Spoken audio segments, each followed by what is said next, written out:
I think I can say it now. I got 5 on it. What had happened was...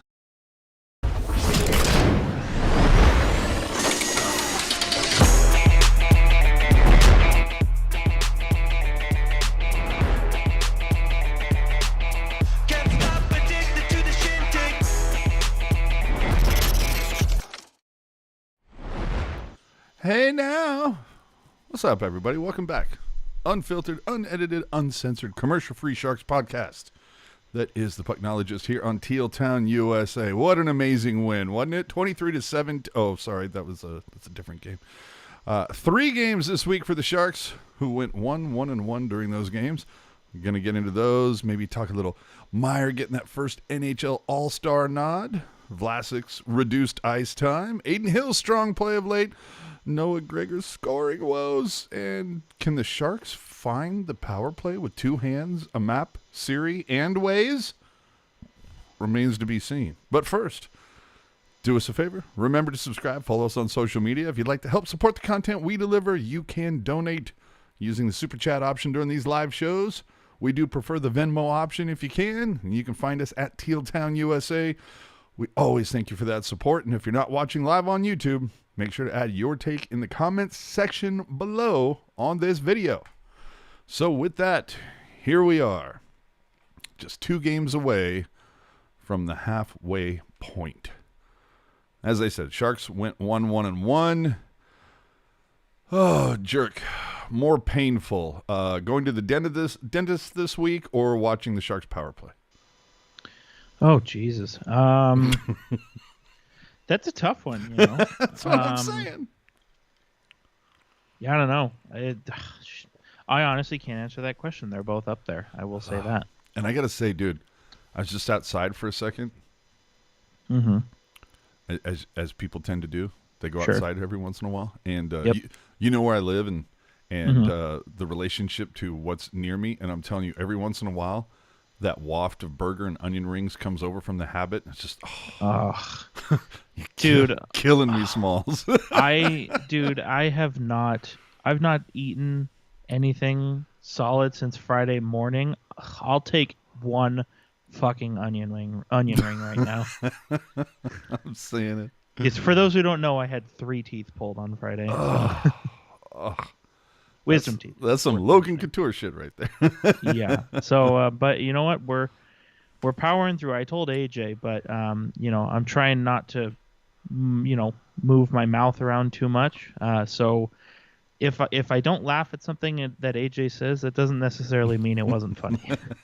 Well, and I like that Sharks Lass is talking about, hey, I just got a few more minutes left at Cobra Kai.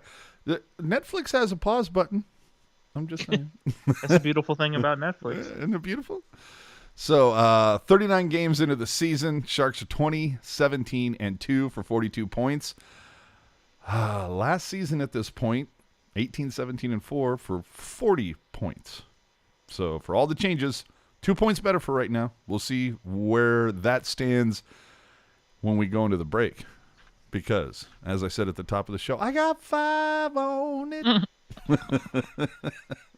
Right now, the Sharks are 4th in the Pacific, 2nd in the wild card. But if you go by the points percentage, which is more accurate, a little more context there, Sharks are 6th in both the division and the wild card. We got to wait for other teams to catch up. But 5-4-1 in their last 10. And 4 of those wins took going to overtime to get. So, yikes. At least it was overtime against teams not in the division.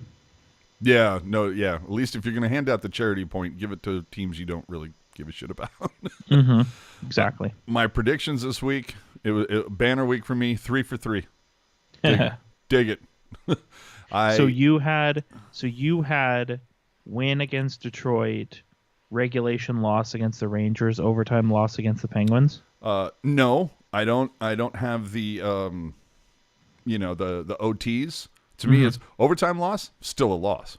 Yeah, 100%. Yeah. So no. So on my sheet, which you've seen, and I put it in there, but it's like I don't know that it's gonna really focus.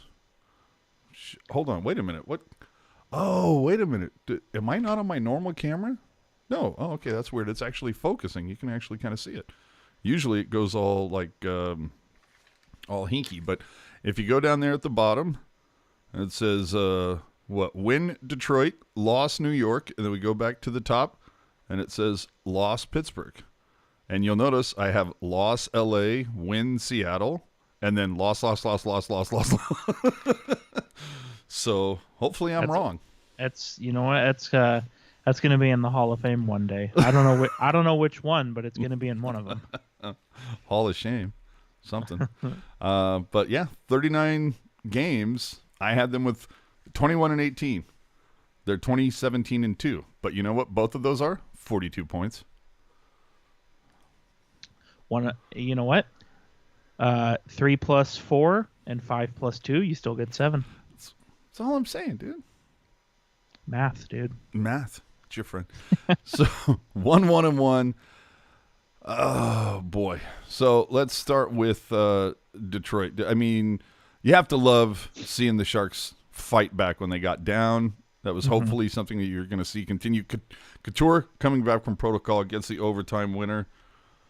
Felt like a good start. That was a squeaker. Dude, yeah, but felt like a good start to the week. But yes, a squeaker of a game, which would be kind of a theme for the week. Yeah, I mean, just going specifically that Red Wings one, I mean, it's just it was so stupid, right? Like, you know, the Sharks, they start out with the lead, which is awesome, and then they go down 2-1. Jeff Viel, the easiest goal he's ever going to score. That I'm telling you right now, dude, the goal that Viel got against the Red Wings, an empty netter, is harder than that. Yeah. And so that's a squeaker. Couture's goal, it was on the line. His stick was tied up. Somebody threw an octopus. It might have been offside. There was all kinds of stuff going on. I love the fact when the octopus hit the ice after the game, Couture was like, I thought somebody threw a jersey on there. And I was like, that probably wouldn't have been a good look. No. That probably would have sucked just a scotch. I mean, one thing you got to take into account, it's like Barber did go out early, so Detroit was down to 11 forwards. Mm-hmm. You got to, you know, again, context matters. Sure. But, you know, in the Wings, the thing that, of course, is going to get you, they get a 5-on-3 late in the second, and what's his name? Nedeljkovic? Okay, whatever. Nadel. I'm just going to call him that. Dude, should have gotten an Academy Award. Jeez, man. That was, yuck. But, you know, I really liked seeing. We've talked about Brent Burns a lot this season. I liked seeing him get 3 assists, right? Just because in 2 games in a row. That's what I'm saying. You know, you want him to be, especially with Erik Karlsson. Like, you know, he's been more up than down this year, but you really never know, right? So it's nice to have at least one of them being the catalyst. Absolutely. But that VL goal. I told you, dude, an empty net goal would have been harder. Well, and you can say that a lot of positive shifts from the third and fourth lines on that one. Mm-hmm. But, and this is a takeaway from pretty much the entire week, no Gregor. God. Buddy. I mean, you're going to hear a lot about that. Yeah. I mean, you talk about needing Waze, Siri, Google Maps. Like, find the back of the net, bro. Yeah, he had five shots on goal in this game. You know, you got to think now. Bugner addressed the media this morning, and one of the things that he did mention is that it sounds as that Barabanov is about this close away from testing out. Like, he could play tomorrow versus LA. I really hope so. Yeah, I was going to say, and is that an opportunity to send Gregor down a spot? No. I'm not saying send him to the CUDA. I'm saying send him to, like, I don't know, the fourth line. No, because this is finally the opportunity. If you can get Barabanov back with Timo and Tomas Hertl, right? And then I think you can keep Couture, Dahlen, Gregor together. They've been very good. Well, all of a sudden, you've got Rudolph Balcers who needs somewhere to be, and this might be the first opportunity to actually have some better depth. You know, I don't think they would break up the O-line at this point. I'm sorry, the what line? The O-line. Oh! But, you know, even if they did Couture, Balcers with Couture, and maybe they move Gregor to that fourth line, get a little more speed, but I still I don't know. It sucks because, like, you don't want to break up the O line, right? But at the same time, I would like Balsers to be with a guy like Bonino. You know what I mean? Yeah. Just because I think if you're putting him with Weatherby and VL, like you might as well not play him. You're right. See, I don't know what these guys are going to do when everybody's healthy, and that's not to say that there is a embarrassment of riches. There's, an embarrassment of fourth liners. I mean, Nick Merkley, Raska, Viel, Gadjevic, Peterson, Well, I mean, some of those guys I would argue are beneath fourth line, but go ahead. Yeah, well, that's what I'm saying. It's just kind of a gaggle, if you will. Could be a few. I don't know. We'll get to that in a moment. It's just I don't like it. Logan Teal coming in hot. There have been times this season where AJ's lawn hasn't looked very nice. It's looked good for the most part. Yeah, it hasn't looked too bad.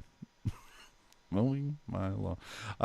The only other thing, too, of course, when it comes to the Detroit game, dude, I think it needs to be said, Leah Hextall sucks.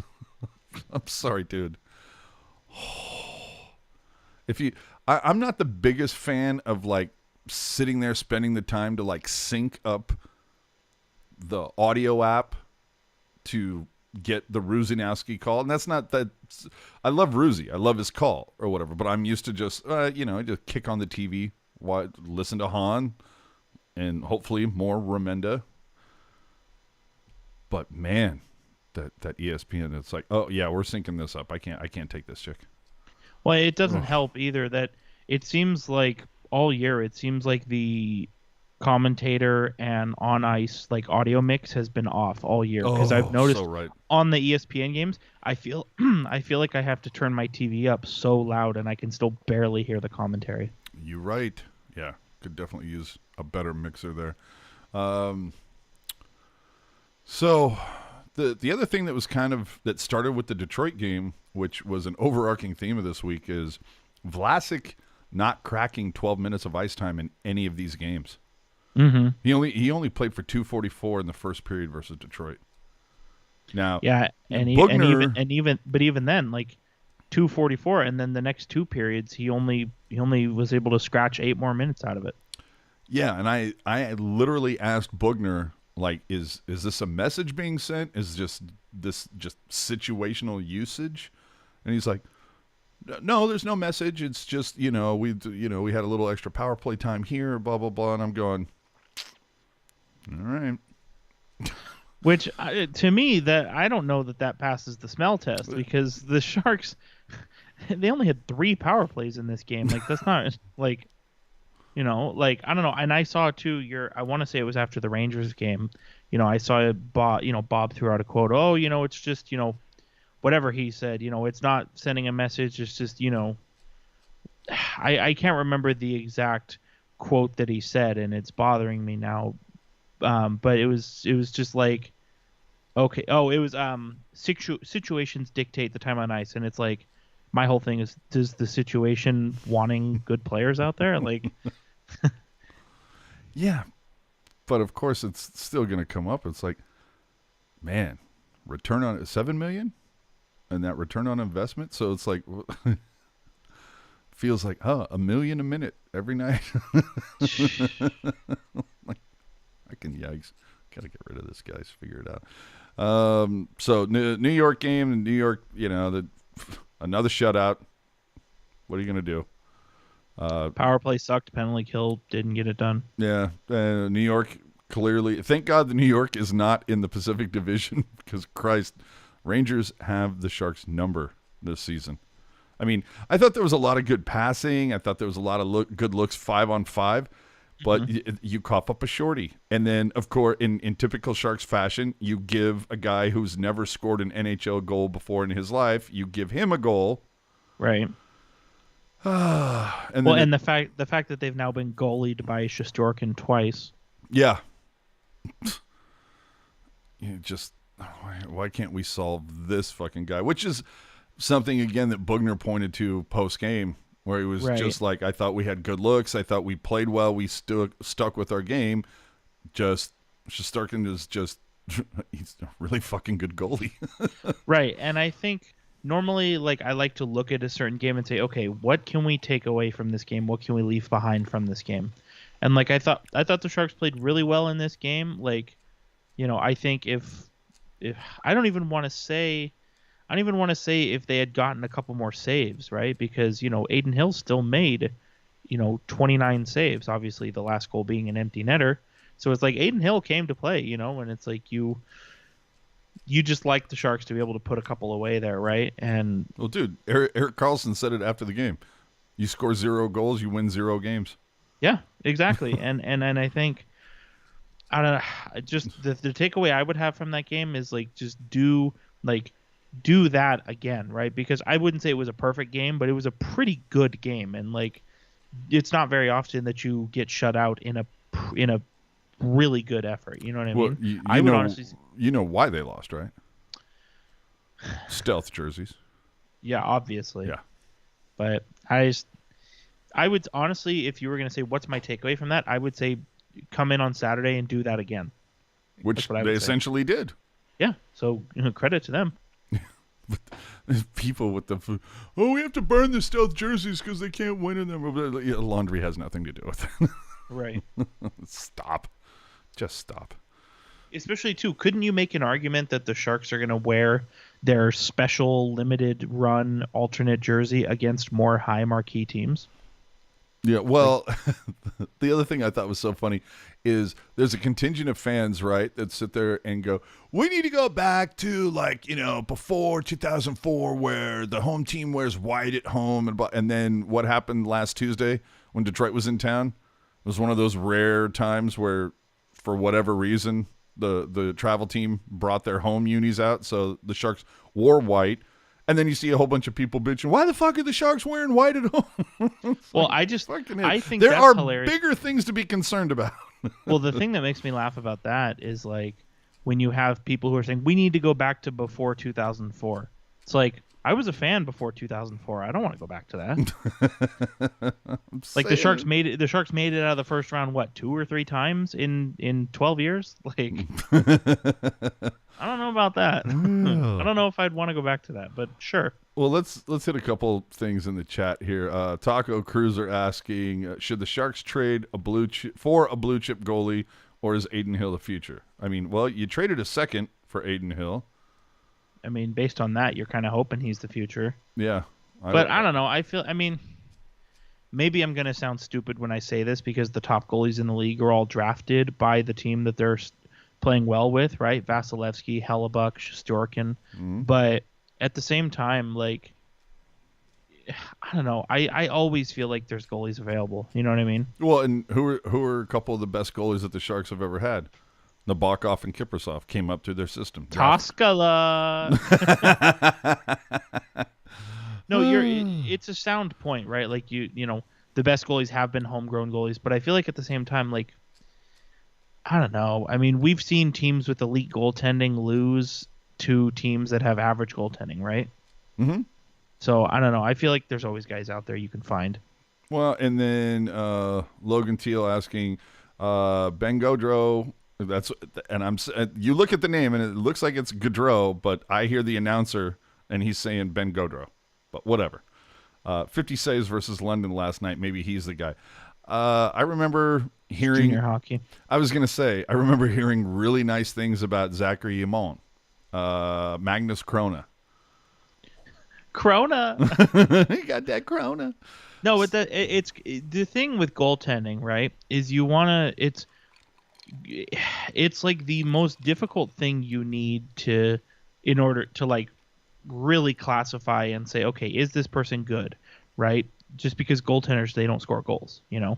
Mm-hmm. But, and the example I always point to is Jeremy Swayman, who's with the Boston Bruins. You want to look for guys who every level of hockey they've played, they have good numbers. And so Gaudreau, good numbers in the OHL. That's awesome. But I want to see some AHL body of work. I want to see some NHL body of work. You know what I mean? You need to see, can you stop the puck league to league? And I mentioned Jeremy Swayman because 914 in his 1 year in the USHL goes to 3 years of college, 921, 919, 939. 2 years in the AHL, 933, 911. 2 years in the NHL, 945, 918. You see what I'm saying? Seems consistently good. That's what I'm saying. And also, while we're talking about trading for goalies, Boston, this right here, Jeremy Swayman going to the AHL, total jam job if you ask me. I think the Sharks should trade for Jeremy Swayman. Wait Will a minute. they? No. We're talking about setting up another trade for a goalie from Boston? That's a Martin Jones joke for all you fans out there. But here's the thing, though. If you're gonna, as Taco is saying, I believe it was Taco who said that, or it might have been Logan. But if you're gonna trade for a blue chip goalie, and not to say Swayman is available, but why not trade for a guy who's already got some body of work, right? No, absolutely. I mean, are you yes, Gojo could be the guy, but he's in the OHL right now. How many years away is he? Well, did UC Saros come up to their system? UC Saros, man, how good does he look now? This is what I'm saying, man. I mean, there was a lot of people going into this season. I didn't hear a lot of talk about the Preds. Mm-hmm. Dark horse. Maybe. I said they sucked, dude. I didn't even care what they did. That's what I mean. But and all of a sudden they're just hitting out of the park. Everybody was just like, well, Colorado's going to burn it down. Right. So. But even with UC Saros, Nashville snagged him in the 4th round 9 years ago. And you know what? Good. Same thing as what I'm saying. Good numbers in the Finnish league. Then he comes over to the AHL. Good numbers in the AHL. Now he's a NHL backup. Good numbers as an NHL backup. Now he's an NHL starter. Good numbers. That's how you judge goalies is, are you putting up good numbers league to league to league? Because goalies, it seems to me, maybe there's data that would counter this, but it seems to me like, the players that end up playing in multiple leagues over their career always end up being goalies for some reason. Well, last game versus Pittsburgh. We, pretty much everybody saw it last night. 2-1 overtime loss after Balsers opened the scoring, which, I think as a Sharks fan, we were just kind of like, okay, what's their record when the Sharks score first? It's pretty fucking good, right? And so you had to have been like, okay, they're going to get this shit back on track. And what a pass by Carlson. Dude, I saw that pass and I'm like, man, that was like Thornton-esque. If you remember that game that Thornton backhanded to Marlowe, who gave a tap in, it was very reminiscent of that. I don't remember. Oh, dude, very. No, I remember. I'm just trying to be funny. Oh, okay, but yeah, that Carlson pass was like, holy shit. But then, dude, that Letang goal, where the hell was everybody? Everybody got caught so deep. And, Ferraro has a little bit of a flub in the neutral zone. You go, fuck. And that is one, though, you kind of look at it and you go, I feel like Hill needs to have that. Yeah, well, it's unfortunate, right? Because I actually really liked Adin Hill. This whole week I've really liked Adin Hill. I mean, you take away the full diaper against Detroit last week, right? Take that out of it. I mean, his save percentage was like 775 or something. That's an outlier, as we talked about earlier in the season with outliers. You take that out, dude, in his last 5 games, Guy has put up a 927 and a 2 goals against average. That's it's not sure. I don't know if I want to say elite, but that's definitely above average. Yeah. Taco Cruiser asking, why did the Sharks let Kiprusoff get away? You'll have to Nabokov more. Yeah, Nabokov. But if you remember, there was a opportunity there that Nabokov was. If I remember correctly, and you watch Puck Guy will come running in, waving pom poms. If I remember correctly, Nabokov was holding out, and Kiprusoff was given the opportunity to take the reins. And Kiprusoff, talk about full diaper. And so they kind of, all of a sudden they looked at Nabby and said, pay that man his money for your Rounders fans. You know what, though? And we talked about this, and Daryl Sutter knows because he was the one that said, yeah, get me Kippy. Yeah, that year you're talking about, Kiprusoff was, he was 5-14, 879 save percentage. And then, of course, he gets traded to Calgary, and he's second for the Vezina, but whatever. Yeah, whatevs. But you know what? But we actually, I don't know if you remember, but this is going back like 2 years ago when the first pandemic started. We spent What are we in Pandemic the sequel right now? What are you talking about? we spent a late night Discord, debating whether the Sharks should have kept Kiprusoff and moved moved Nabokov. We looked at the stats, we looked at the accolades and the hardware and all that kind of stuff. So, but you talk about back at the time an embarrassment of riches. I mean, Kiprusoff, Nabokov, Tosca, like you can't. Oh, Warren Strelow's goalie factory, baby. The Warren Strelo goalie factory. Oh, here comes Puck Guy with his pom poms. That's what I'm saying. So, what else can we talk to? Oh, well, of course. Power play sucked. Yeah, this power play is shit. Dude, they had a 4-minute, it stretched over an intermission, sure, but you had 3 straight minutes on fresh ice. Could not get it the fuck done. The one good thing that you can take away, at least me, from this entire week of hockey, is that Drew Remenda was on the TV call 2 of the 3 games. Yeah, he was really good. Obviously, I mean, loved him. See now, and here's the whole thing, right? This is how like the internet works and social media, right? Is that if you put out a tweet that says I really love oranges, then everybody comes at you and goes, "What's your problem with fucking tangerines and peaches?" And they just immediately assume. And so my thing is, I'm not disparaging Hedekin. I'm just saying I love Remenda. Right. And that's fair. That's the beautiful thing about America. You can have preferences. Yeah, it's very, very cool. The interesting, of course, point with the 3 games this week, it was like 10,005, 10,005, all of a sudden 13,007 versus Pittsburgh, which makes you wonder, are there 3,000 fans in the Bay Area that root for the Penguins? Is it because it was a Saturday night? Sid the Kid? Who knows? Yeah, there must be. I don't know. You know what we're talking about this whole week, right? Yeah. What about Jacob Magna? This guy, I don't think. See, this is something that we had kind of gone over. I don't know if it was last week's show or if it was just on the Discord. I get confused. We might need to stay off Discord because then I conflate the two. Well, I conflate the two. You know what I mean? Sure. But the fact of that we were talking. It's that idea of what the fuck do the Sharks do when all the blue liners are healthy? Because right now, I would take Magna over Vlasic. I might take Magna over Simek at this point. Right. But what happens when you get Middleton back? And what happens with Knyzhov comes back? I don't even know that Knyzhov is going to come back this season. And by the time he is actually healthy and ready to go, if the Sharks are not in a playoff spot, is it even worth bringing him back? You know what I mean? Yeah, I don't know. I mean, because as we talked about before, at the beginning of the season, Bob was anticipating around.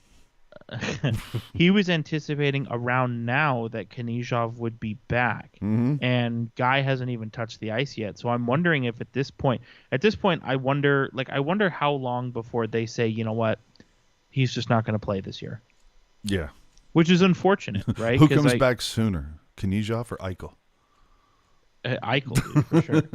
But Eichel's skating. It's just unfortunate because you wanted to see how he was going to build off of last year, right? Yep.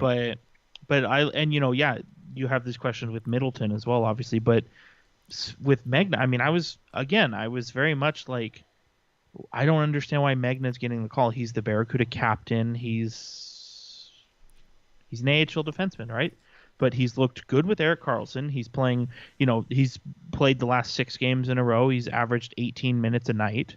Let me ask you this. Looks good. I mean, if you have, say mids is ready to go, right? Mm-hmm. Ferraro is stapled to Burns. We know this.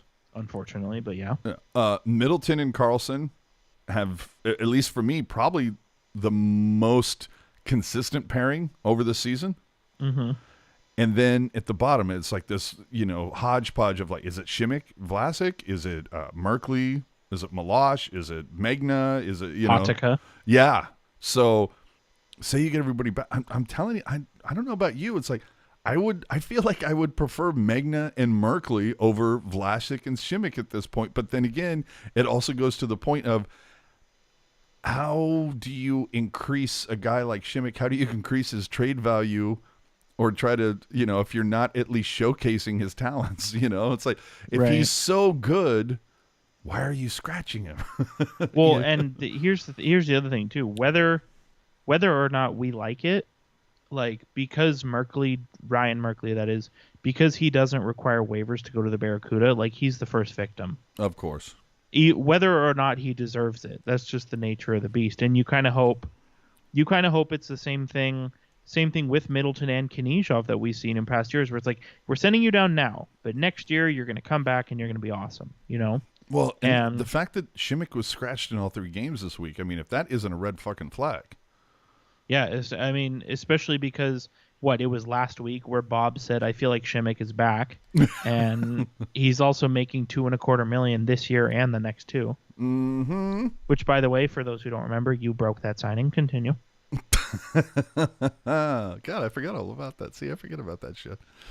But look, the story of the week is, I don't know that we can say the week anymore. Story of the month, I would say, is this inept power play. Mm-hmm. I don't understand. I mean, I know Bob said, the theme of the practice this morning was crashing the net. It's the idea of getting pucks there, but we have to have more of a net front presence. We can't play on the perimeter. We can't be on the outside of the crease. We have to crash or whatever. And I'm going, well, sure, worked in those first 5 games of the season. Not sure why you got away from it and why you're figuring it out 35 games later. Right. But and the thing that gets me is the fact that this is not new. Yeah. I mean, pretty much. Remember Steve's spot? Oh, God. Well, and we talked about it right before we went online, and I hate to even say it because I know you're just going to explode. It's going to melt your snow. But the power play has not been the same since Joe Pavelski left. True that. And I hate to even say that because we should be looking in the now and the future, but I'm sorry, it's also that's worth 2022 NHL All-Star Joe Pavelski to you. But go he's ahead. been to the All-Star game before. That's not that and he's going again. I'm aware. I saw. That's the beautiful thing about the internet. It's there if you want to find it. This message for you, Sharks fans, Facebook. Oh, jeez. So anyway, the game versus Seattle this Thursday, it's going to be the 41st. It marks the halfway point. LA comes to the tank tomorrow. I mean, this has to be the start of something for the Sharks if they want to have any aspirations of being a playoff team, because the Sharks, believe it or not, have more teams against other teams in their division than any other team. They have 19 games left in division. And the thing that maybe some people aren't aware of is those 3 games that got postponed for the Sharks, those were all divisional games. You had Vancouver, Edmonton, and Anaheim. So this is the time that the Sharks are going to have to figure it out after this gauntlet of games where they have to go to the what are they calling it? The Southeast Triangle at this point. Mm-hmm. Having to go through Tampa, Washington, Florida, Carolina. But after that, it's going to be a lot of Pacific divisional matchups. They don't win those, it's, to tap out. I mean, 4-point games.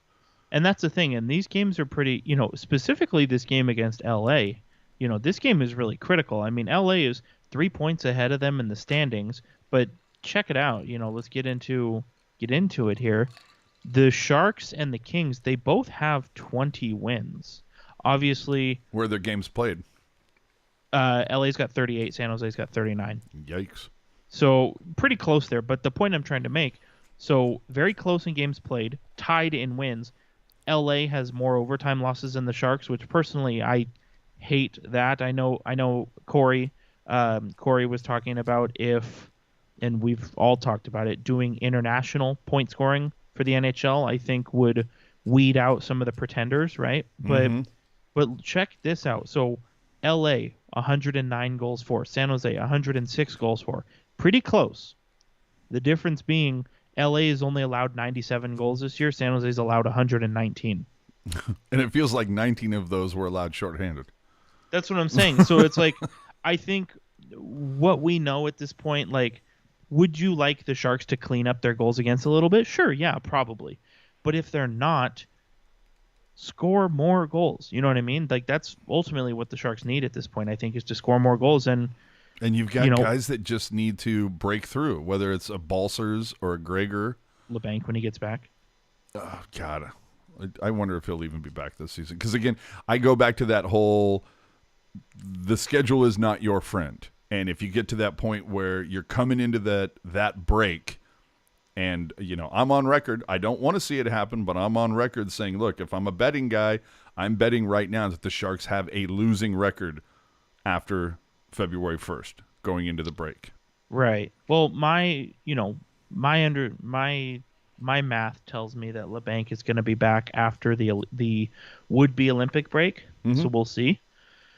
But you know what? Here's the thing, and I know people are going to cry and bitch about it, but this brought to you by 1-800-CRY-MORE.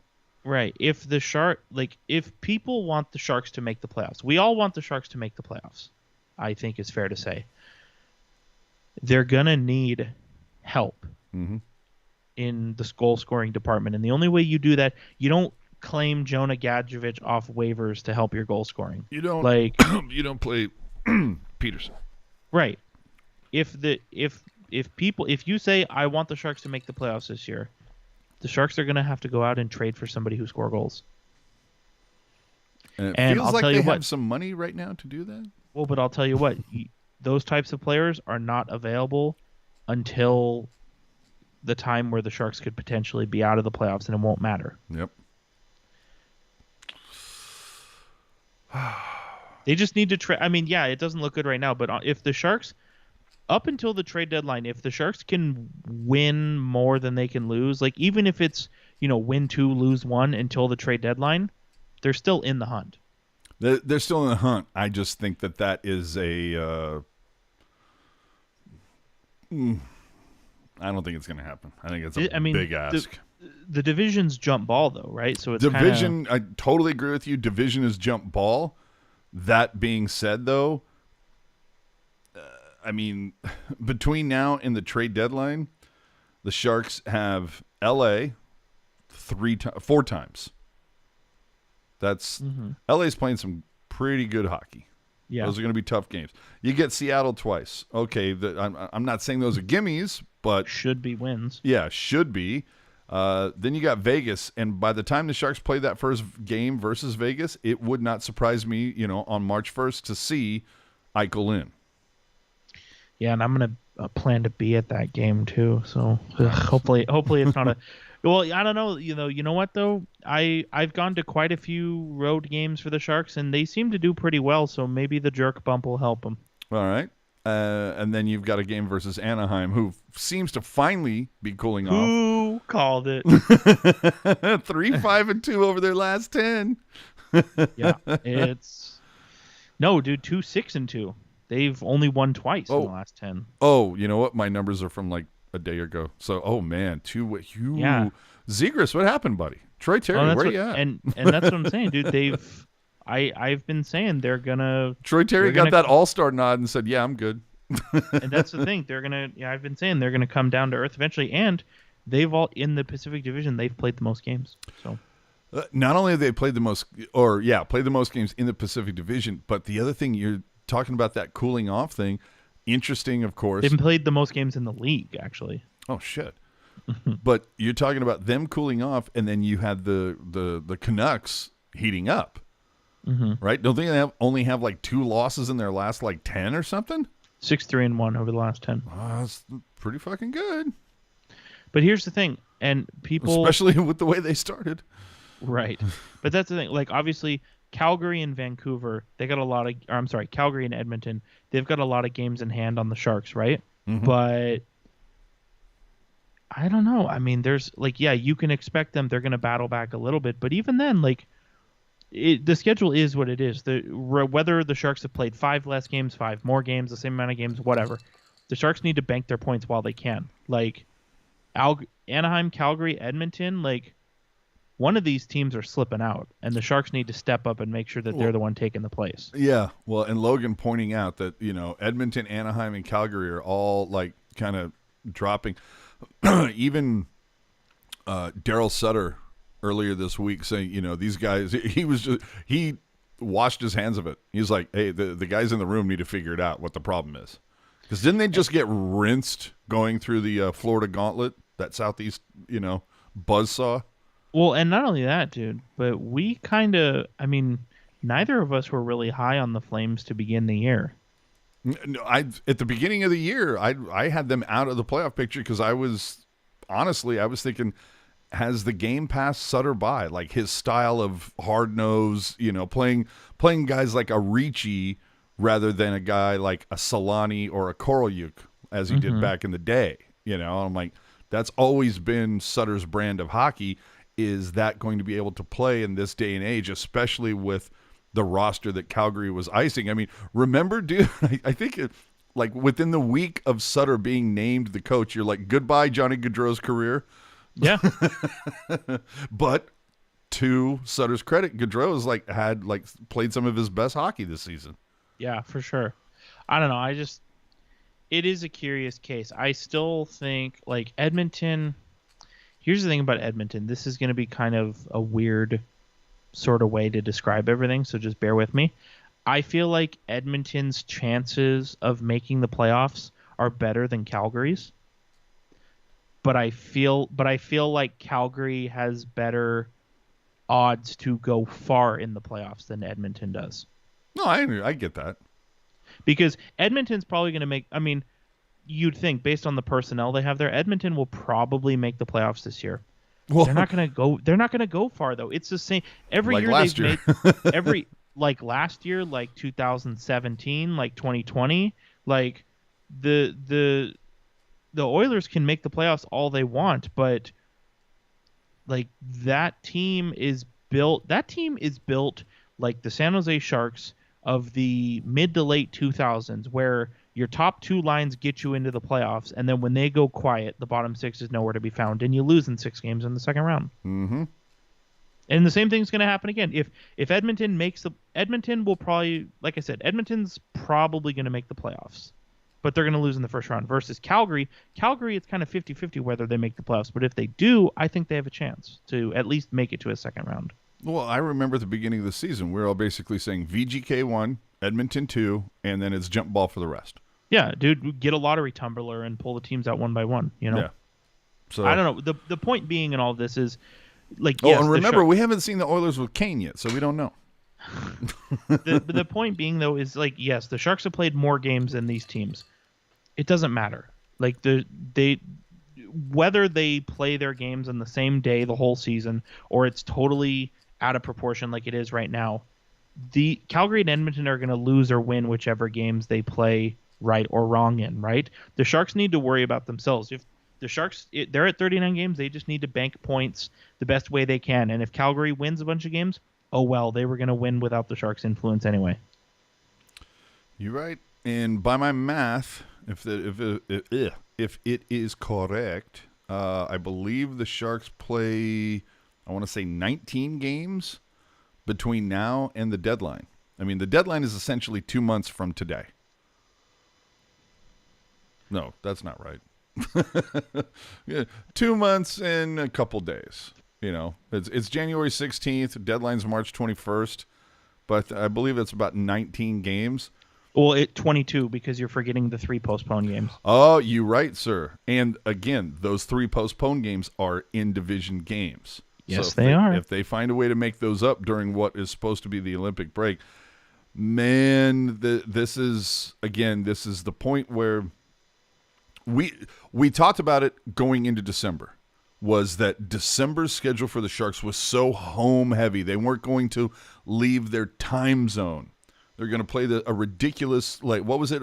9 of 10 were at home.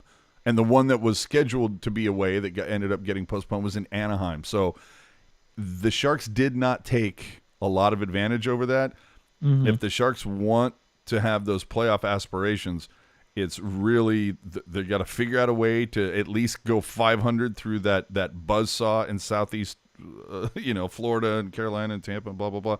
But it's all those in-division games between now and the deadline, because if they're outside looking in, then I think you have to start going, where's Hurdle going? What are the Rangers offering? Right. Shang last night pregame put out a thing, I guess, that LeBron or something, that I guess they're trying to talk to Hurdle right now about. Yeah, because probably what it is the idea is like, okay, ultimately what it's going to boil down to, whether that's today, tomorrow, the trade deadline, whatever that is, the staff is going to go to her. They're going to say, do you want to sign an extension here? Mm-hmm. And if the answer is anything other than yes, then he's out. Yep. And figure it out now. I mean, we're going to know, like you said, we're going to know in just over 2 months what the answer to that question is, because, until the Sharks are for sure out of it, like, Hurdle's not going anywhere. And right now they are in the hunt. And so we'll see. I don't know. I just think that's all what it's going to hinge on. Like, if by the trade deadline, if Hurdle is 50-50 on an extension, you got to take that as no. Yeah. Completely agree. Yeah, you need a guy who's going to be all in. Yep. And maybe he will be all in. I mean, I know he said at the beginning of the year, he said that winning over money is where his head is at. But at the same time, we've seen guys, get attached to the city they're in and want to stay there regardless of where the team is at. So who really knows? Nobody knows. Big time. And we were saying that, remember we said the same thing about Erik Karlsson. Oh man, I hope Erik Karlsson re-signs. He's been so good for us. I'm nervous. It's June. What's happening? And then he ended up re-signing right before free agency anyway, but still, it's... I don't know, like, not right before. It was like 2 weeks before, wasn't it? But in UFA time, that is right before. Yeah, but it just felt like, I don't know, like I thought it was going to be a bit more down to the wire. Okay, that's fair. Yeah. I don't want to go down the rabbit hole, but just somebody had brought this up, and I'm like, it's a worthwhile question to ask, Jerk. Does Seattle suck this season because so many people, or I should say so many GMs, learned their lesson from the Vegas expansion?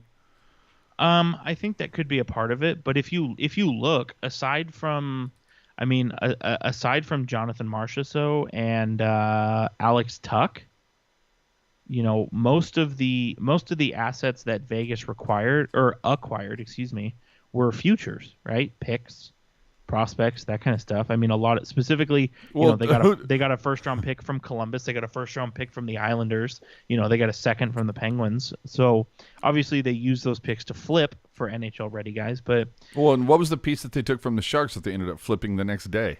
Yeah, David Schlemko. Yeah. But I think what you're saying, I think that could have something to do with it. But honestly, like, and we, Ian, Kevin, Puck Guy, like a bunch of us all talked about this. Like, the players that were on the board, it's not like Seattle couldn't take advantage of anybody. Like, there were better players on the board that Seattle had the opportunity to grab for free, and they chose not to. Refresh my memory. Who did Seattle take from San Jose? Alexander True. And do you think that was a better option than, say, Dylan Gambrell? Yeah, right now it's hard to say, but they could have easily, I think most people are a little like, True? Really? But here's the thing. Who Seattle could have had? Jake Middleton. Oh, see. That's a great point. And now, anybody who says I knew this was coming, they're lying. But still, they could have had Ryan Donato. I know Ryan Donato ended up there anyway, but Donato had a good season with the Sharks, whether or not people want to admit that. Like, he had a good year. He had a decent season. It wasn't the season that we were sold. Right, but even then, 20 points in 50 games, that's not awful.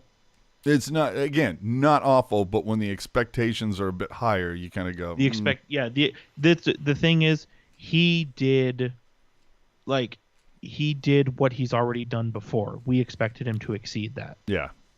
But okay, look, okay, we can go Curtis Brown positive here for a hot minute. When you look at the guys that have missed time because of either injured reserved or code of protocol, a positive I think you can take away from this is that you are getting more looks at who's in your pipeline and getting them good experience, whether it's a Raska, a Ryan Merkley, name and name, you know what I mean? Jake Middleton. Well, I see. I feel like Middleton is like he's stuck. Dude, he's stuck. No, dude. If Knyzhov, you're right. But if Knyzhov is healthy, Middleton's the seventh defenseman, maybe. Oh, you mean at the start of the season? Yeah. Yeah, I think you're probably right. But at usually am. But at this point, like, for sure. Oh, dude, Noah Gregor. I mean, yeah, that Gregor came up a little bit ago, but we talked about it before. Bob Bugner had to be convinced for now the third time to call up Noah Gregor, and once again he's looked good. Well, yeah, but I guarantee you, dude, once Gregor's gonna have a streak of like 5 games where he scores 2 in 5 games, and they're gonna do an interview with Roy Sommer taking credit for that. You know what I mean? What I really want is the next time that they bring up most wins, they say, "Oh yeah, also most losses." No, what I was gonna say is that the next time Noah Gregor scores, right? Hopefully it's soon. Like tomorrow. But yeah, tomorrow. No, I'm talking about the next time Noah Gregor scores. But I want him to go when he scores. I want him to go full Andrew Ference. Score, skate by the glass, and like put his middle finger up in the air. Christ. But anyway, the positive being is that the Sharks are seeing guys that they probably might not have seen. If everybody is healthy from the jump, is Gregor with the team at this point? We don't know. Is Weatherby here? Is Raska here? Well, the thing is though, with Gregor though, dude. Our preseason preview show, we said, why is Gregor not in the NHL? We said that. That's a real thing that happened. Well, or maybe I should say, is Gregor in the top 6? I don't know. If he's not, he should be. Well, Barabanov, Hurdle, Meier, Dahlen, Couture, Balsers? Love it. But even then, and see, that's what I'm talking about when you get a fully healthy team. I know we're going way off track, but I feel like it's a good chat. Imagine a third line. Like, what if you did something? So what you just said, and then you had like LeBanc, Bonino, Gregor. Because to me, that's a sick third line. I see. I have no problems with that line. In fact, I would prefer that line because it gives you the idea of a lot of speed, got a little bit of scoring touch there. Mm-hmm. Yeah, I like. And you have a guy who can win faceoffs. Yeah. Not that as well, because I got to be honest with you, man. I'm sitting here and when I see like the O line, sometimes I look at that and I go, "Fuck, man, that would be a really good fourth line." It's not so much a good third line. That's what I'm saying. Like, I love Matt Nieto. I loved what he's done this year. Andrew Cogliano, loved what he's done this year. They're fourth liners on a Stanley Cup team. Yeah, and to be fair, like Bonino, I'm kind of, The motherfucker needs to score. Yeah, right. Like, only got 5 goals this year. Granted, all high value, but still only 5. Yeah, well, it makes me want to go back. So how many Gambrell have last season? That's the thing. Gambrell, I don't know. Everybody was mean. Everybody was mean to him last year. Who was third line center last season?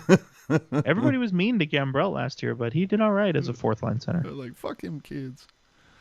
Hey, did you know since Middleton went on IR, the Sharks' defense has 0 goals and EK65 with no points with a -6? Yeah, dude. Hold on. Wait a minute. Didn't Carlson get a point last night?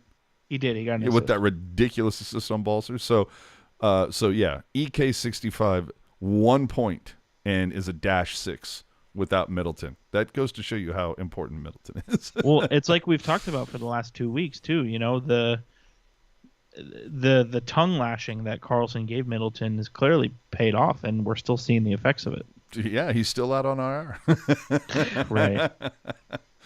So stock up, stock down. I mean, over the 6 games since the holiday break, or it's been more than 6, but look, for me this week, at the start of the week, I was kind of like Jonathan Dahlen finally maybe trending back up after being kind of meh for a while.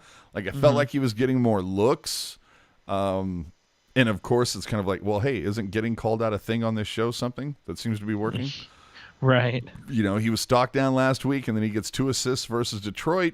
But I don't know him and Couture versus New York and Pittsburgh.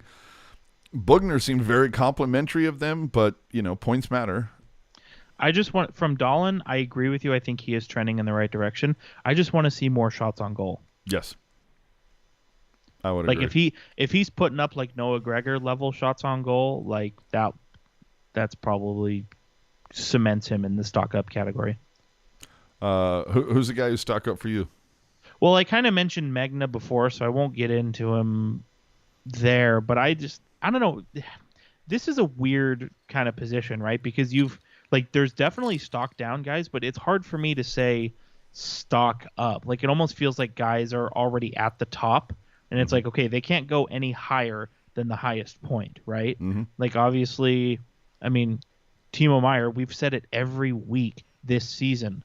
Like Timo Meier is just being a beast, right? Yeah, beast mode.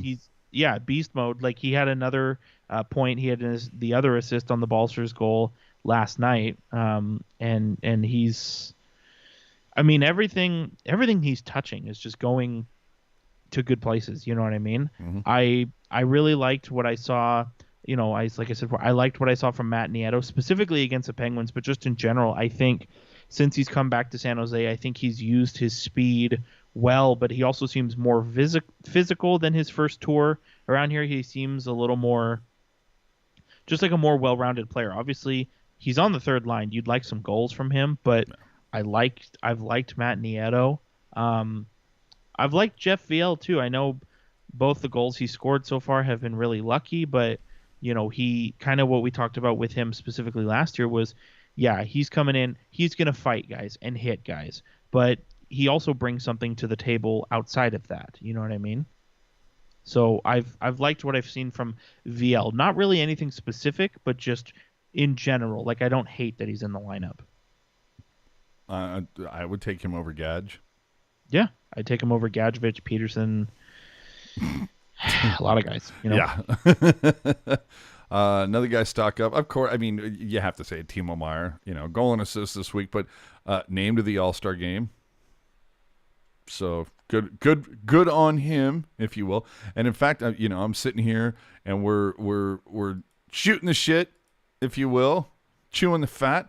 I didn't even have the score strip going on there. So we're talking about some of these players, and it's kind of like, oh yeah, we should actually like kind of call them out a little bit. But Meier, first All-Star appearance for him, completely earned. Dude's just been a beast this entire season. If this is the guy that the Sharks can count on for the foreseeable future. How old is Meier right now? Like 25, 26, if that, maybe 24? How old is Timo? That guy.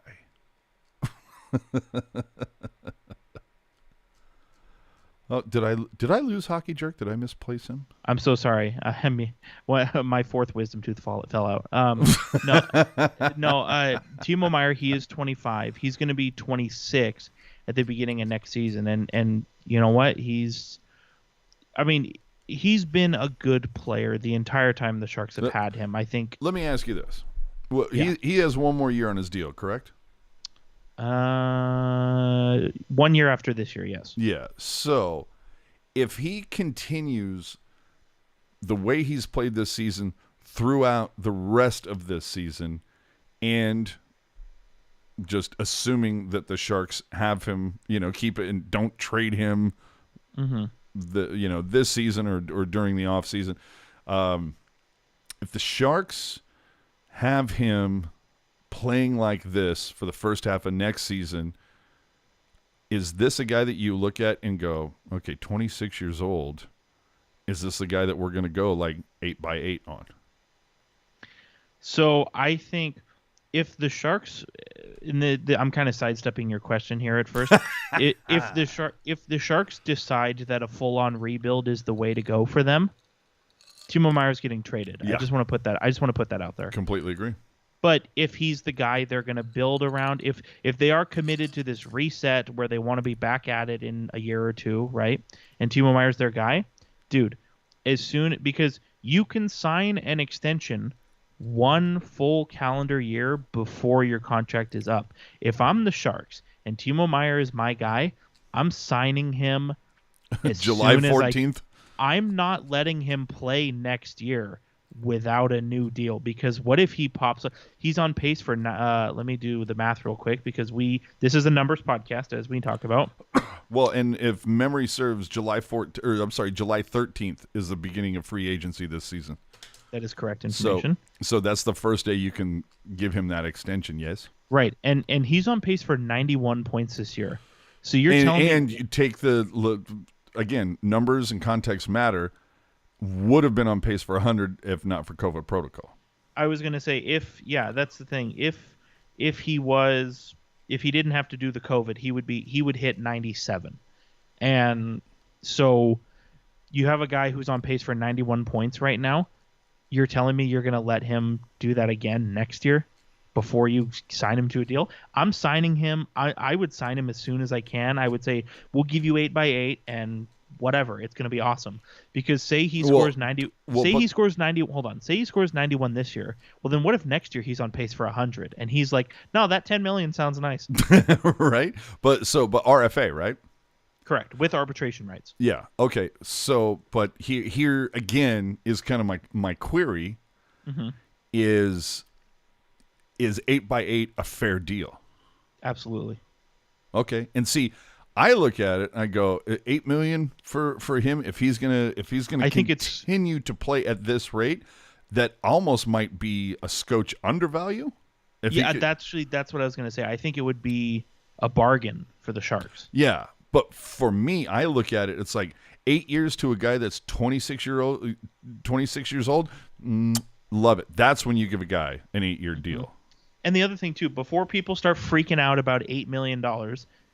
The cap does go up. Well, no, but just relax. Just hold on a second, because, oh my God, what if we have to pay Timo Meier $8 million in 2 years? Well, he's making $6 million right now, so that's only an extra $2 million he's going to eat up. Mm-hmm. It's not like he's going from entry level to $8 million. Yeah, exactly. Yeah, it's not that's $975 to $8 million. and that's the thing, and that's what always kind of gives me a chuckle, right? Is people say, "Oh my God, we have to give Timo Meier $8 million," and it's like, well, you're already giving him 6. What's 2 more? It's not like you're starting from 0, you know? Yeah. To finish up my stock up for this week, this is a pair, and I'm just going to say Burns and Ferraro. Mm-hmm. Like Burns, we called him out last week. He stepped up. He puts together back-to-back 3-assist games. And Ferraro, I mean, leading in the block shots, but playing a good physical game. I forget, who the hell was it Ferraro laid out in the New York game? Oh, yeah. I don't remember who it was, but that was a good hit. Dude, textbook, solid hit. And Ferraro playing like that, being who you expect, completely super positive guy in the room. And I think you can maybe make a argument. It's like, is Burns able to put up some of the games that he's had if Ferraro isn't next to him on that side, you know? Mm-hmm. So that finishes my stock up. Is there anybody else you want to highlight before we move to the funner part of this? Not at all. All right. So stock down. Marc-Edouard Vlasic. Get the fuck out of here. Yeah, Vlasic was the only guy on my list. Oh, Jesus Christ. 10:45 versus Detroit -1. No short-handed time whatsoever. 11:57 versus New York. No special teams time. Then 10:47 versus Pittsburgh. Dude, I can't remember the last time this guy cracked 12 minutes of ice time. Well, it hasn't been that long ago, because if memory serves, Vlasic was scratched for a game this season and then followed it up with a season high 18 minutes of time on ice. Right, but last week we also debunked that. Oh, did we? Yeah, where we said, yeah, okay, he played almost 19 minutes, but look at who was not in the lineup. Oh, I get you. We Okay. debunked it, but Again, context matters. yeah, for sure. But I mean, you check this out. So Vlasic has played. This is Vlasic's 16th NHL season, and every season prior to the last two, he's averaged at least 20 minutes or more per night. And now it's gone down. So 17-18 was he was at 22 minutes, right? Then you go 18-19, you bring in Erik Karlsson, a little bit of a different story. He's down to 21 minutes, whatever. 19-20, he's at 20 minutes. Last year he's at 17 minutes. This year he's averaging 14 minutes. Like, And it just the keeps numbers going down. The numbers don't lie, and make no mistake, I like Vlasic. I think he's a hell of a guy, and he was a hell of a player. But there's just something not clicking there anymore. And How much longer are we stuck with this guy? Is it 5 more years after this or 4? It is Feels like 10. 4 years after this year. Oy, oy, oy. And $7 million a year for 4 more years after this year. That's an anchor for a bottom pairing defenseman. So, I mean, for you, is the play a buyout, or do you just fucking scratch his ass whenever possible in hopes that because he's got a full no move? So, do you just scratch his ass in hopes that he comes to you and says, "Trade me anywhere I want out"? I mean, yeah, and the Sharks will. Let's be honest, Sharks are going to have to eat half that salary to get him the hell out of here. And that is a play for sure. I think, Ian was joking around like, "Oh, Kane's contract is terminated. There's no, now we can buy out Vlasic," and he said that as a joke. But I'm wondering if there's some merit there. I just don't want to see all that money, all that dead money for so long. I know. When I'm thinking where it's like, can't he just be the 7th defenseman and then you just wait for him to bitch and go get and say, "Trade me right fucking now"? I mean, that's what I would. That's what I would like. I mean, that would be my play. Is like, because we always say, the GM, the GM provides the tools, and the coach builds something, right? Mm-hmm. And if your tool sucks, don't use it. Well, I always look at it. It's like the if you're a marquee chef, if whoever's buying the groceries gives you rotten food, not a lot you can make. That's what I'm saying. If I'm Bob, I just wouldn't play Vlasic. Yeah, that's where I'm at too. And it's not anything personal. It's not like, it's not personal. It's like you want to put the 6 best guys out there. Exactly. It's like you've already got Ferraro and Burns playing well together, Middleton, Karlsson, and I'm sorry, I'm going to take Merkley and potentially Magna over Vlasic and Simek. But that's the thing. But here's the thing: Magna, Merkley, Simek, Merkley, Hatakka. Like, what's the consistent theme of those? Keep Merkley up and don't play Vlasic. Yeah, well, yes, absolutely. And the thing I want to say about Merkley, I know Remenda called it out, that Merkley has tried a couple moves where he tries to get the people to kind of come into him at the point, and then he'll try that like kind of dipsy doodle. And last couple times he's tried it, it hasn't worked because other teams have film and they know. but that's fine. He's I think he's gonna find his groove. I will tell you, it's. Well, I think you mentioned this a week or 2 or 3 ago, whatever it was like, well, I'm not sure about Merkley because, he's not exactly killing it at the AHL. And I thought it was you who had pointed out where it's like, he's not exactly playing with the most talented people in the world. Right. That's the thing. And the other thing too with Merkley, and I think Drew Remenda was fair to make that criticism about trying to pull the move at the blue line. But at the same time, when you're a young defenseman, he's 21 years old, and his bread and butter is that crafty kind of play, right? Mm-hmm. Like, you know how you find out that something doesn't work? You try it. Yeah. And you know what? You try it. Okay, that doesn't work. I'm not gonna do it, or I'm gonna do it differently. And you move on. And you know what's being tried right now? Merkley, and it's working. For me. And that's the thing. Like, the offense, like, he's playing on the third pair, so I don't think people should get too wound up about the offense not being there. But just the fact that after all that was said about him not really quote unquote caring about playing defense or playing in the defensive zone. He seems to do that quite well nowadays. I would definitely say Merkley is getting better at that part of his game. The other thing is that it gives Bugner options on the power play units, and whether you like it or dislike it, Bugner game against Pittsburgh, Merkley gives Bugner the opportunity to put Burns and Carlson together on the top power play unit. Whether you want to complain or say that's a brilliant idea, that's for you to say.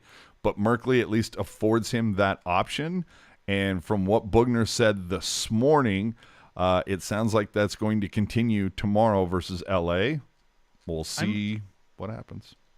I know Burns and Carlson on the same power play unit, I know has been a disaster in the past. But if they, and I know you're going to get perked up as soon as I say this, if they played Burns at the net front, like, to me, that would at least be a different look, right? You know, he's not, and here's the thing. Get that fat ass in front of that goalie. Well, and so that's the thing, right? Is so, you know who was not really known for his offense in his heyday? Is Zdeno Chara. Not really known for his offense, but he's a big dude. And Boston took him being a big dude and put him at the net front on the power play. Hello, Dustin Bufflin.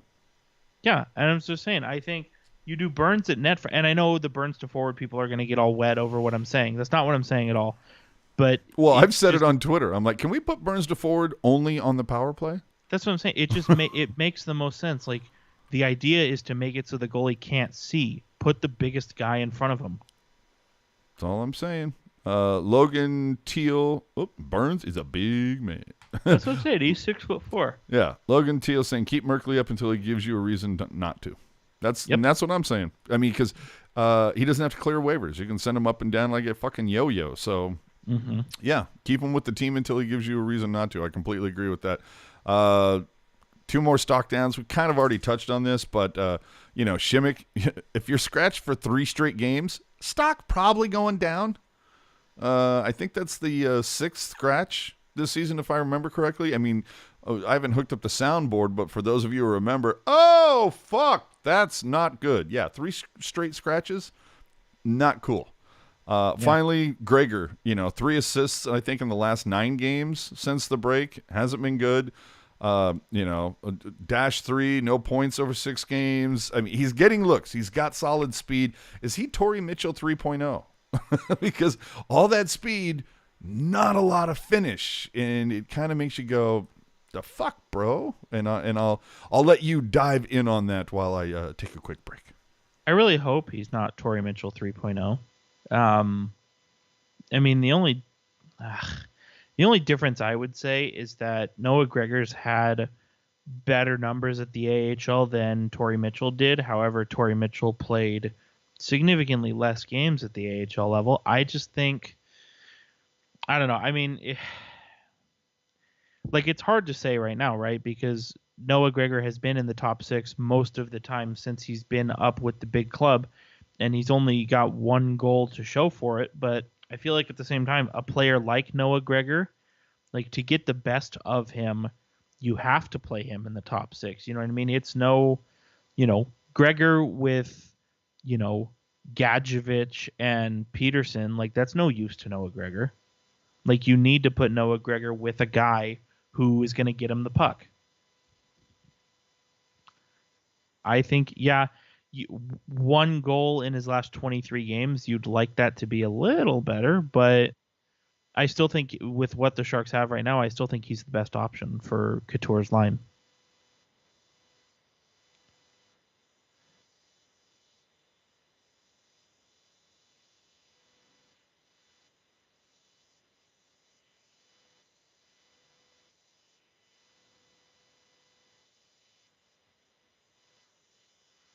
Well, you can say,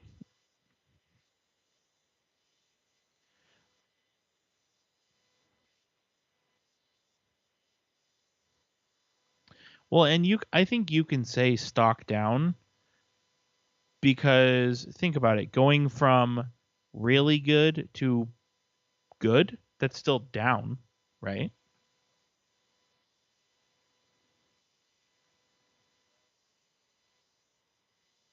Maduel. So your top three is Tomas Hertl, Timo Meier, Logan Couture.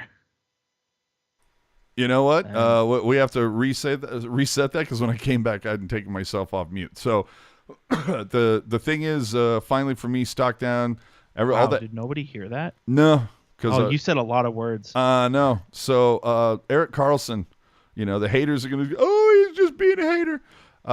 Look, he hasn't scored a goal in a month since the holiday break. He's a -6 over 8 games. Yeah, he's got some assists in there, and that's all good. But this was that Karlsson that for a while there was trucking, and kind of I'm not saying hit the wall, but definitely a speed bump. So yeah. Hopefully he comes back. What's the Maduel look like? Your top three is Hertl, Meier, Couture. They're your top three in the module score. They're your top three in total goals. They're your top three in high value goals. They're the top three. They haven't moved from there. Since Jonathan Dahlen had his early ascension to the top 3 weeks ago, he's been passed by Couture. He's been passed by Erik Karlsson. But, Jonathan Dahlen is still sitting comfortably in 5th place. I'd like to see him climb back up the rankings. And, I mean, I love Barabanov. I love what he's brought to that Hertl and Meier line. But I'd love for him, if he can play tomorrow, I'd love for him to get a goal. Barabanov? Yes. Yeah, it sounded like Bugner thought he was going to test out and be available tomorrow, but obviously we're not going to know until the morning. So There you go. We already covered the power play. It's fucking horrible. I don't want to dive into that. Let me just put it this way: it was 16th in the league 2 weeks ago. It's now 26th. You for most of you who can put that together, that's not good. PK is pretty much the same. Hasn't really changed. Same ranking. Same with face-off wins. Reimer and Hill kind of in the same boat that they were. Reimer's got a 906, or I'm sorry, a 916. Hill has a 906. Obviously, that needs to improve. It sounded as if James Reimer will get the start if he's available tomorrow. That's the way Bugner made it sound. He wants to get him back in, so we'll just have to see how he feels. I would say if you're a betting man, if Reimer does not go against LA tomorrow, I'd bet the house that he does go at Seattle. So that's probably fair to say, just because Reimer seems to be getting close. Yeah. But Aiden Hill's played really well, as I mentioned, over the last 6 games as well. Since Aiden Hill got his first start after the Christmas COVID break, I've really liked what I've seen from him. Yeah. There were a couple beach balls he's let in, but other than that, I think he's played really sound goaltending. I love this comment from the chat from Logan. All you need to know if Karlsson is stock down is to look at AJ's lawn. You right. That's so true. So on this, 3 games this week, you only had 4 assists coming from the blue line. You had that amazing feed from Karlsson to Balcers, and then the 3 from Burns at the beginning of the week against Detroit. All in on the season, the blue line has contributed 80 points in 39 games. So, that's better than 2 points a game, ever so slightly.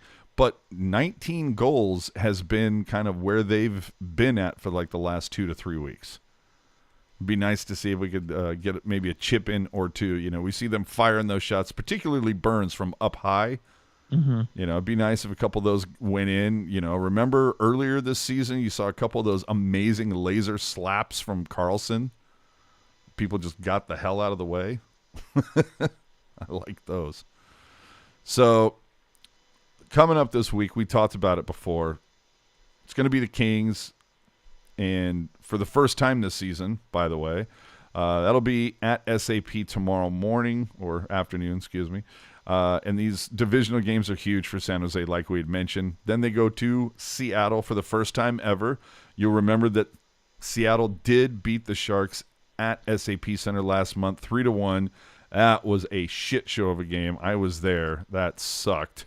So hopefully the Sharks can do something up in this bitch when it comes to that. But then the fun starts. Tampa Bay. Twice in 5 games. Ugh. But top of the Atlantic and following hosting Tampa next Saturday. That's that 5-game buzzsaw. And next 7 leads to the break, and that's going to be the key. And I've said it. If the Sharks go into the break with a winning record, I'll be stunned, and I will also owe Jerk money. Here's the thing, though. It doesn't even need to be a winning record. If the Sharks go into the break, 500? 3-5, I'm in there. Because the wager was going to 3-5. Yeah. No. Starting with last night's game against the Penguins, it was if they win 3 of the next 8, you're going to be sliding me a crisp $5 bill. A fin, if you will. Yeah. But if the Sharks go 3-5 over the next 8, that's not a winning record. Correct. So but that's I will still win money. This is true. So we both win is really what it is. Everybody's a winner here. I get money. Your prediction sheet looks better. Right. What it is. The NHL announced their All-Star roster, and your favorite player didn't get in. Oh no. Anyway. Yeah. It's a sham, but nothing you can do about it. It's so stupid. And you sit there and see people bitch. I forget who it was. There was somebody of note that bitched that it's it wasn't Nathan McKinnon. Was it? It was. Who bitched that he's like, not every team should be like represented if they suck. Which I agree with him, but there's nothing you can do about it. Yeah. Well, and the problem is what if the home team or the host team, host arena, city, whatever. What if that team just happens to suck that year? I mean, how do you sell tickets? I mean, obviously you're going to sell some tickets, but it's like, it might be a little bit more energy in the building if you can actually announce somebody that plays in the city. Sure. Could you imagine if in 2019 Pavelski, Burns, and Karlsson don't go, and they're just San Jose has nobody to send? Like, that could have sucked. But either way, as of right now, Timo Meier is the only one for San Jose, but of course they've got that stupid-ass last man in voting thing where you can vote, a bajillion times every day for like 3 weeks because, the NHL wants to be able to claim that, there were bajillion votes, even though there was like, a couple thousand. I was going to say they had like more votes than there are like adult humans in the world or some shit. Exactly. Yeah. It was like, we had 300 billion votes. And it's like, there's only like 8 billion people in the country, right? Or in the world. And that's including babies. Right. Yeah, that's so like stupid. Babies don't know how to use a computer. Oh, it's so fucking stupid. Here's your words of wisdom for the week. Babies don't know how to use a computer. Well, finally, before we get to our dark unless horses, you're Sharks fan Facebook page. I had to get it in there. I love it. The one question that popped into my head this week, of course, too, is that with the COVID outbreaks, particularly impacting Canada, but with it disrupting so much of the schedule, did the NHL miss an opportunity by not scheduling a bunch of series games like they said they were going to after last season, but then they didn't? Because like if you look at the San Jose schedule, the Sharks play only 2 teams back to back, or there's only 2 situations where the Sharks play the same team back to back. And if you look at it, it's fucking stupid because the Sharks were on the schedule December 16th, Vancouver. Then the Sharks' very next game, the 21st, Vancouver. What the schedule doesn't tell you, if you look at it from the Sharks' perspective, is that Vancouver plays in San Jose, then flew home that night to play a game on Friday, play another game Sunday, to turn around and then come back here. So Vancouver actually played 2 games in between. It wasn't this, okay, Vancouver's going to stay in San Jose for 3 days while they play 2 out of 3 nights.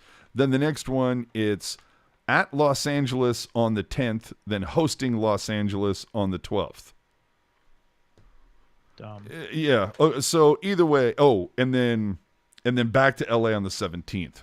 So either way, my question stands. It's like, how does the NHL, with the popularity of the series, with the players, where it's like it allows us to stay in the same area for a couple of days, less travel. We're in the same, hotels. So, like, there's a lot of savings in there, but it allows the players to rest their bodies a little bit more because of less travel.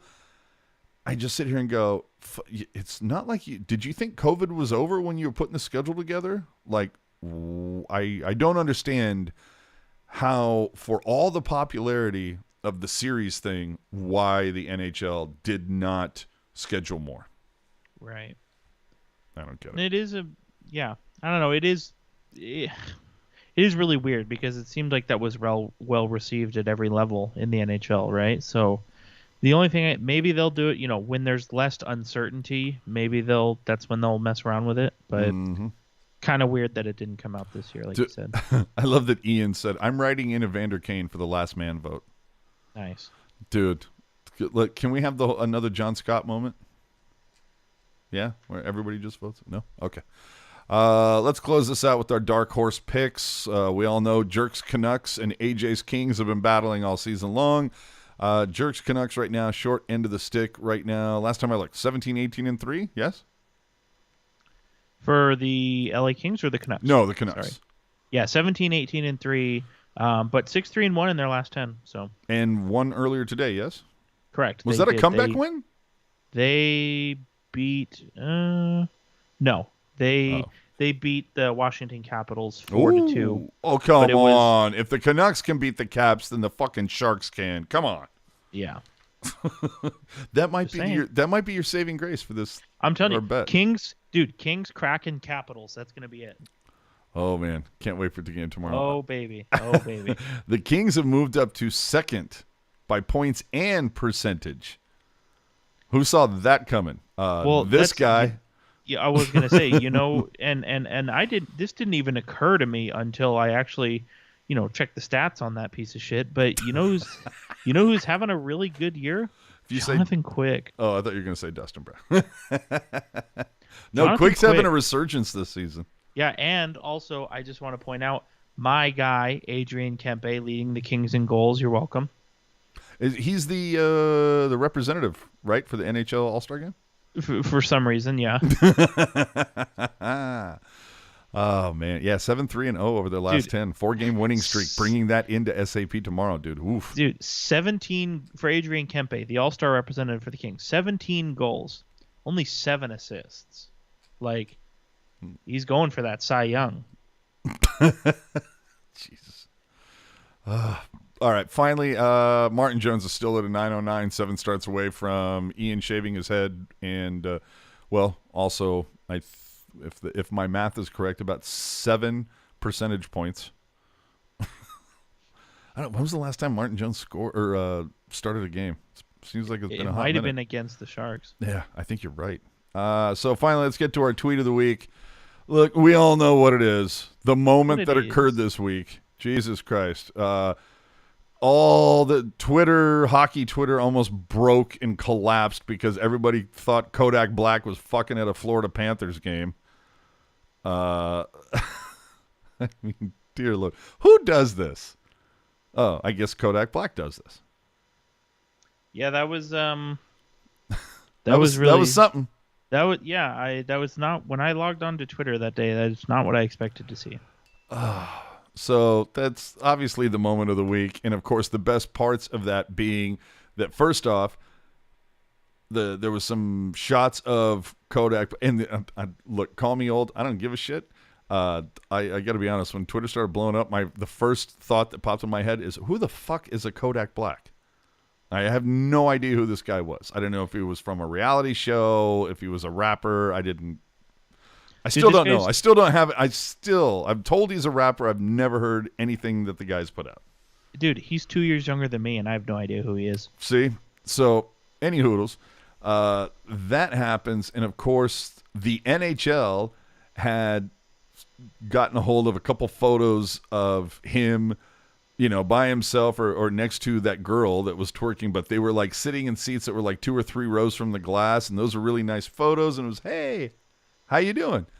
And the NHL was like posting that on their account and like, hey, Kodak Black, how's it going? Or whatever.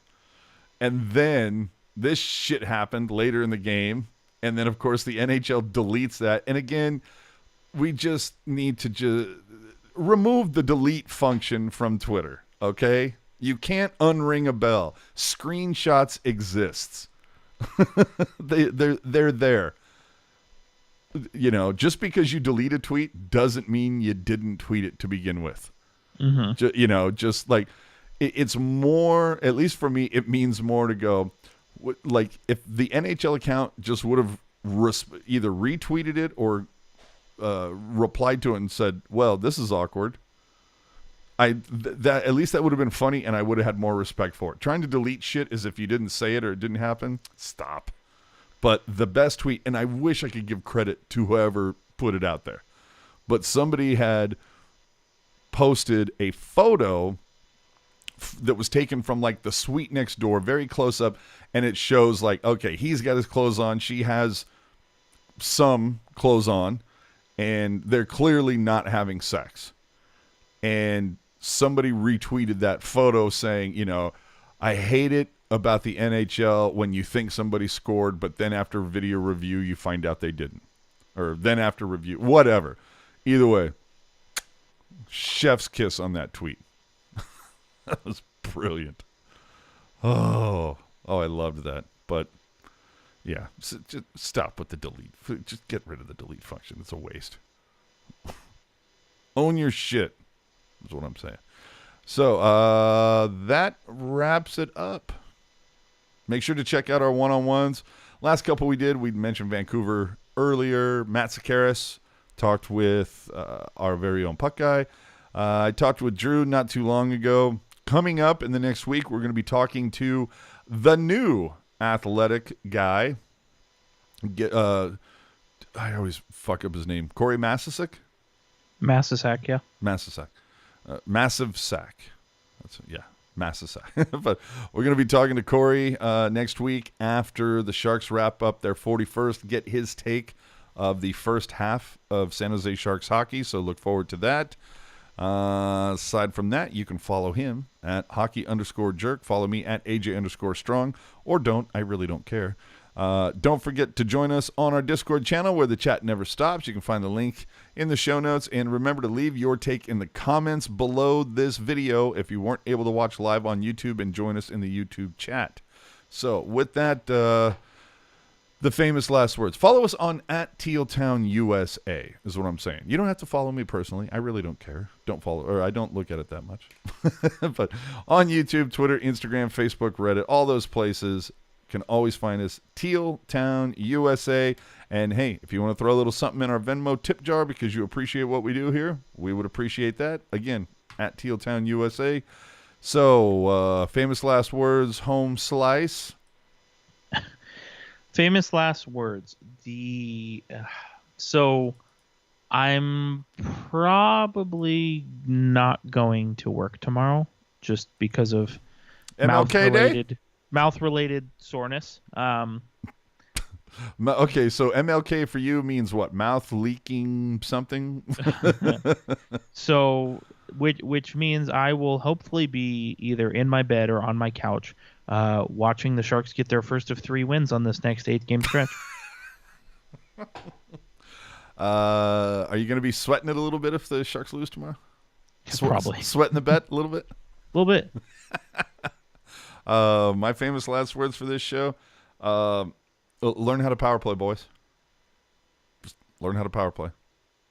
Yeah, no kidding. You're killing me, Smalls, is what I'm trying to say. So do us a favor, find everything at tealtownusa.com. Remember to check out After Dark following each and every Sharks game. And that's it. We're going to wrap this one up. That's 148 in the books. We thank you very much for watching and or listening. We'll see you next week for episode 149 after facing LA, Seattle, and Tampa Bay. Good night, everybody.